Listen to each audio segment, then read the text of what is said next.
halkan waa deegaanka Far Cusbo saad aragtaan maanta waxaa soo booqday wafdi heer caalami ah ee gobolka Gedo iyo sidoo kale mas'uuliyiin deegaanka Boholgaras u dhalatay iyo maamulka Boholgaras halkan aad aragtaan bulshada ku nool ayaa waxa ay ka faa'iideystaan cusbada aad aragtaan halkan Ilaahay uu ku manaystay marka afayeenka gobolka Gedo Cali Jubba iyo sidoo kale qaar ka mid ah xildhibaanada iyo qurba joogta iyo qaran joogta iyo sidoo kale dadka u dhashay deegaankan oo wax bartay ayaa waxay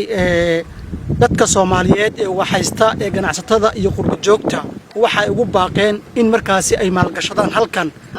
Bismillahir Rahmanir Rahim. Waxaan halkan ku sugan waftigii ka socday gobolka iyo deegaanka Boholgaras barasaabka gobolka Gedo mudane Cismaan Nuur Xaaji Macallim uu soo diray laba qorshe oo ah in ay soo qiimeeyaan aeroboorka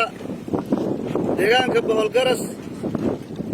oo uu qiimeyn doono injineer ku takhasusay qiimeynta aeroboorada iyo in dhulka aeroboorku uu yahay mid xamili karo diyaaradaha xamuulka ah iyo kuwa kaleba sidoo kale waftiga ujeedkiisa wuxuu ahaa barasaabka uu soo diray in ay tagaan deegaanka God Cusbo oo ah deegaan wax soo saar u leh cusbada dabiiciga ah ee Ilaahay uu ku manaystay deegaanka Boholgaras deegaankan oo ah deegaan cusbada ka soo baxdo ay kaafin karto guud ahaan dalka naga Soomaaliya iyo dibadda waa wax soo saar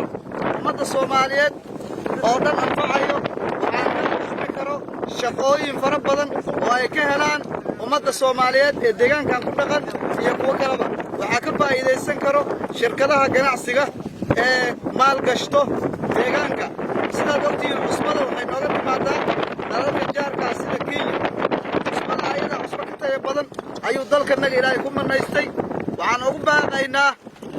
ganacsatada Soomaaliyeed ee ku dhaqan gudaha iyo dibadda iyo jaaliyadahaba in ay maal gashtaan deegaankooda Ilaahay uu ku manaystay khayraadkan aad indhihiina ku aragtaan waatan cusbadii dalkayaga tan aan dhaxal u leenahay wartan aan maal gashanno aad iyo aad baa u mahadsantiin waxaan haddana ku soo dhawaynayaa xildhibaan Fanax afayeenka gobolka Gedo Cali Jubba iyo xildhibaanada iyo rag kale saraakiisha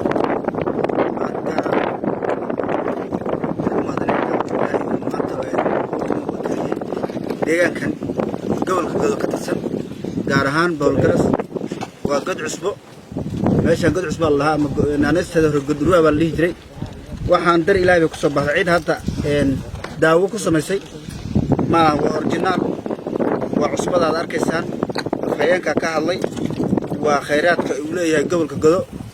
gaar ahaan deegaanka Boholgaras waxaan ka codsanaynaa jaaliyadaha ganacsatada inay arrintan maal gashtaan dhaqaale badan oo ummad badan ka faa'iideysan kartaa meesha ku jiro marka waxaan ugu hambaleynayaa dhammaan inta deeqaha bixisay iyo inta kale inay arrintan ilgaar ku fiiriyaan oo xulaala shaqaalaha ama ayaa wax soo saar keelid ama joornaalada noqotay haday noqoto shaqaalo marka waxaan rabaa oo baaqan u direynaa arrinkan in laga faa'iideysto waa dekad oo Ilaahay uu noo sameeyay ka faa'iideysiga bis ka maqan marka dekadaas inaan ka faa'iideysano insha Allah ayaan ugu baaqaynaa aad iyo aad waxaan ugu baaqaynaa dadka Soomaaliyeed in Ilaahay tuso waxyaabaha waddankooda uu leeyahay hadda waa soconay safar baan ahayn haddii aan maanta meeshaan inaan sii joogno ay noqoto xaqiiqa uma baahanayno cusbo inaan hadda magaalo u raasano ama inaan islaam kale ku samayno anigoo samaysan baan hadda dhex fadhinaa arkaysaan iyo ku arkaysaan oo ay sidaan tahay waxaan u baaqaynaa ummadda Soomaaliyeed si rag iga horeeyay sheegan ganacsatada dhammaan in waddanka dib loo fiiriyo maal gashado wax soo saar la sameeyo ayadoo aan lagu dhiboonaynin qarash ku baxaynin juhdi badan aan ku bixinaynin beesaan banaanka isaga taallaa halkan waa Far Cusbo waa fartii cusbada bulshada ku nool ayaa ka faa'iideysata Cabdinuur Cismaan Cabdi warbaahinta Radio Gedo